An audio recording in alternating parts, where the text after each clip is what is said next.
आज मैं आपके साथ एक ऐसे विषय पर बात करना चाहता हूं जिसे हर सच्चा मसीह जूझता है। चाहे आप नए विश्वासी हो या सालों से प्रभु यीशु के साथ चल रहे हो, एक युद्ध है जो हर दिन चलता है।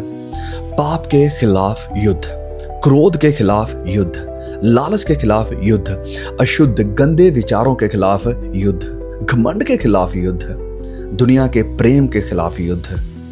और कई बार हम हार करके थक जाते हैं। हम प्रार्थना करते हैं, रोते हैं, वादे करते हैं, फिर गिर जाते हैं, फिर सोचते हैं क्या मैं कभी बदल भी पाऊंगा? क्या मैं कभी इस पाप से आजाद हो पाऊंगा? अगर आपने कभी यह सवाल पूछा है तो आज का संदेश मेरे भाई मेरी बहन आपके लिए है। रोमियो अध्याय 8 वचन 13 में संत पौलुस का कहते हैं कि यदि तुम शरीर के अनुसार जीते हो तो मरोगे, लेकिन यदि पवित्र आत्मा के द्वारा शरीर के कामों को मार डालते हो तो तुम जीवित रहोगे। ना, ध्यान दें, यहां पर पवित्र बाइबल नहीं कह रही है कि पाप को कंट्रोल करो। पवित्र बाइबल हमें नहीं कह रही है कि पाप को थोड़ा सा कम करो। पवित्र बाइबल यह भी नहीं कह रही है कि पाप के साथ समझौता कर लो।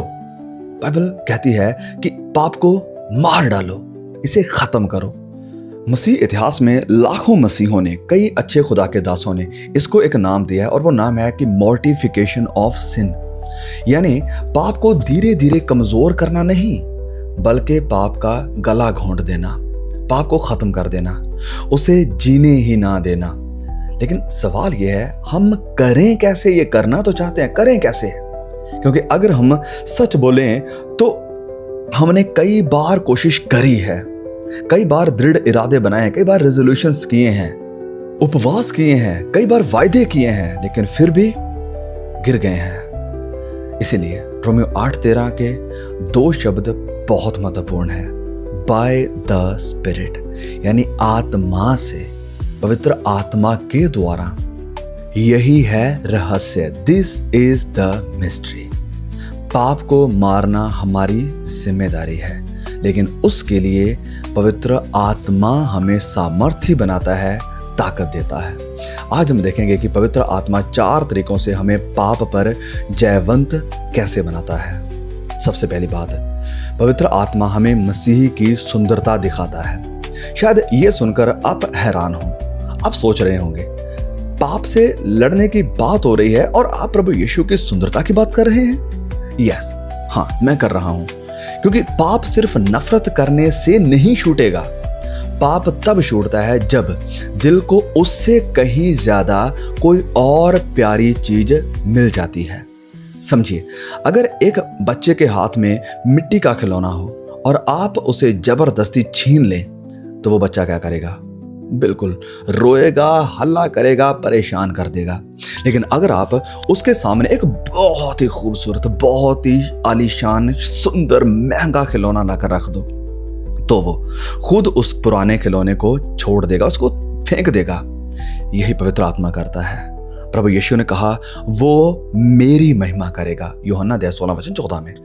पवित्र आत्मा बाइबल खोलता है और हमें प्रभु यीशु दिखाता है, उसका प्रेम दिखाता है, उसकी दया दिखाता है, उसकी पवित्रता दिखाता है, उसकी महिमा दिखाता है, उसकी क्रूस को दिखाता है, उसके बलिदान को दिखाता है, उसके लहू को दिखाता है, जो कतरा कतरा करके मेरे और आपके छुटकारे के लिए बहा दिया गया था। और धीरे धीरे जो पाप कभी बहुत आकर्षक लगता था वो अपनी चमक को खोना शुरू कर देता है। मेरे भाई मेरी बहन, बहुत से मसीह पाप को देखते रहते हैं, पाप के साथ लड़ते रहते हैं। मैं पाप से कैसे बचूं, मैं पाप से कैसे बचूं, मैं पाप से कैसे लड़ूं, और वो प्रभु यीशु को देखना भूल जाते हैं। लेकिन जितना आप मसीह यीशु को देखोगे उतना ही पाप बेकार लगने लगेगा, पाप से आपको नफरत होने लगेगी। आपका दिल उससे ज्यादा सुंदर व्यक्ति को पा लेता है, पाप से कहीं ज्यादा सुंदर व्यक्ति को पालेगा, और उसका नाम प्रभु यीशु मसीह है। ये थी पहली बात। दूसरा, पवित्र आत्मा हमें पाप की असली हकीकत दिखाता है। हाँ, पवित्र आत्मा हमें पाप की असली हकीकत दिखाता है। पाप कभी भी अपना असली चेहरा नहीं दिखाता आपके सामने, असली चेहरे के साथ कभी नहीं आता। पाप हमेशा मेकअप करके आता है।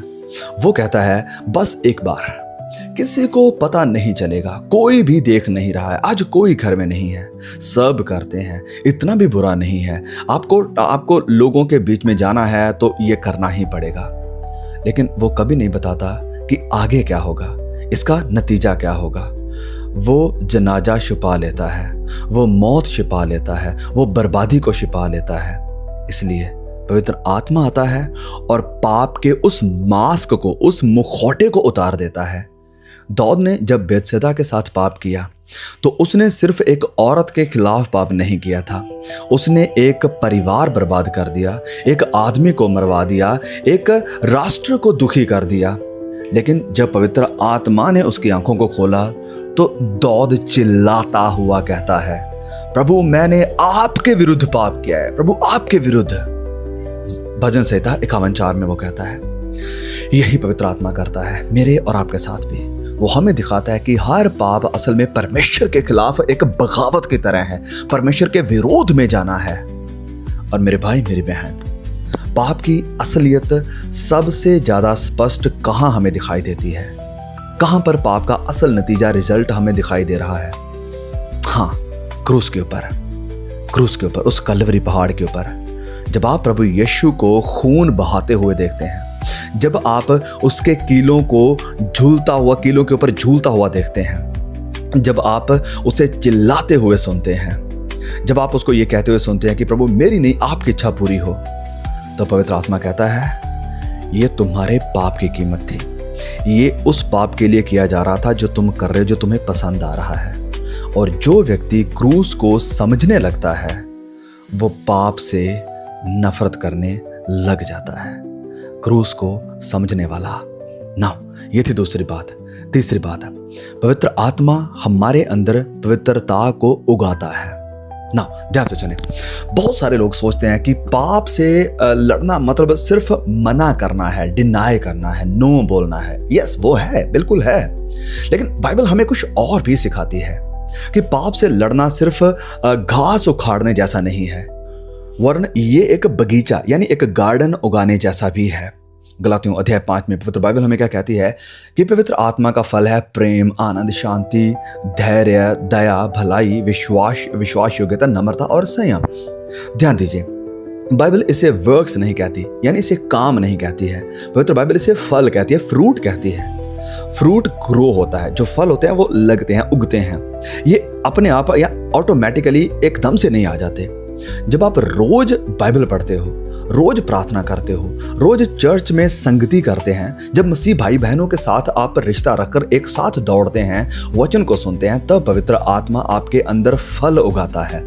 और धीरे धीरे जहां पहले गुस्सा था वहां धैर्य आ जाता है, जहां पहले अशुद्धता थी वहां पवित्रता आने लगती है, जहां पहले लालच था वहां संतोष आने लगता है। और जैसे जैसे ये बगीचा बढ़ता जाएगा वैसे वैसे घास या जंगली बूटी मरने लगेगी, कम होने लगेगी।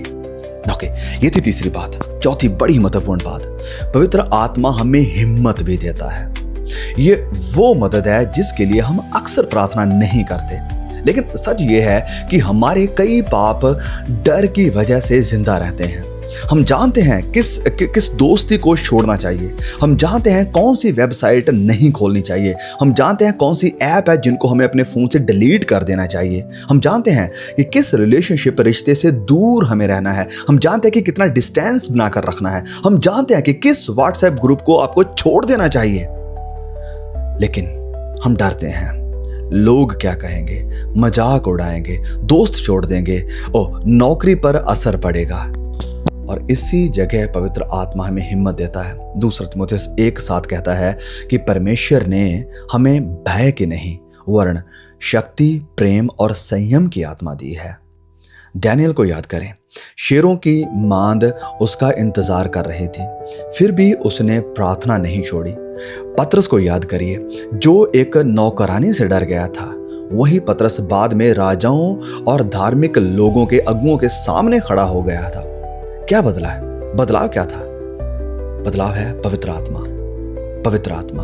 और वही पवित्र आत्मा आज भी मुझे और आपको हिम्मत देता है, दिलेरी देता है कि हम कुछ मोबाइल ऐप्स को डिलीट कर दें, हम कुछ व्हाट्सएप ग्रुप्स को छोड़ दें, कई रिश्तों को ख़त्म कर दें।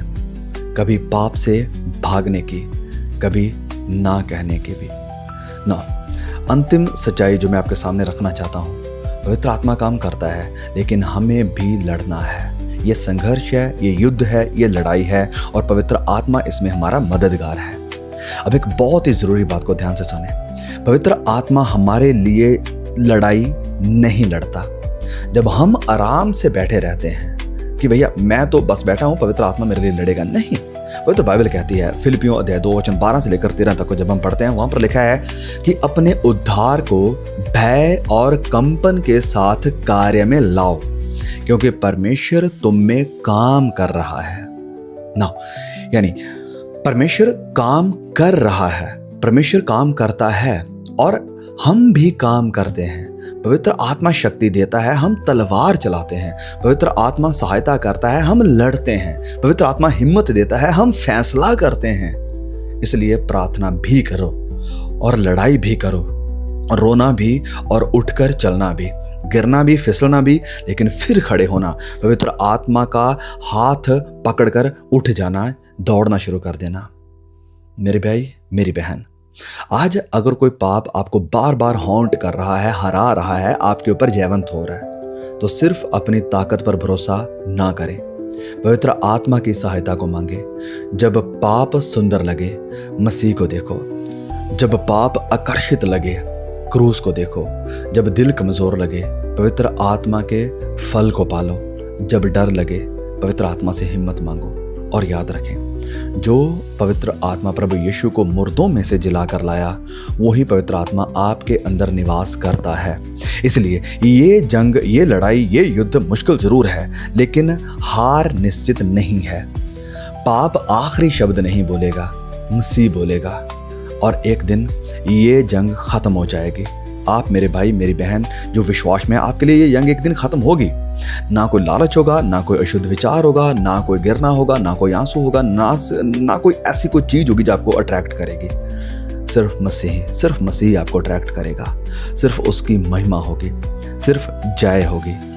तब तक, मैं कह रहा हूं, तब तक लड़ते रहिए, प्रार्थना करते रहिए और पवित्र आत्मा पर भरोसा रखें। पवित्र आत्मा से सामर्थ को मांगे, क्योंकि जिसने आपको बुलाया है वो विश्वास योग्य है और वो इसे पूरा करेगा, वो पूरा करेगा। God bless you and I will see you all again. Please इसे बहुत सारे जवान भाई बहनों के साथ शेयर जरूर करना, जरूर शेयर करना। बहुत लोगों को ये हिम्मत देगा message. God bless you all.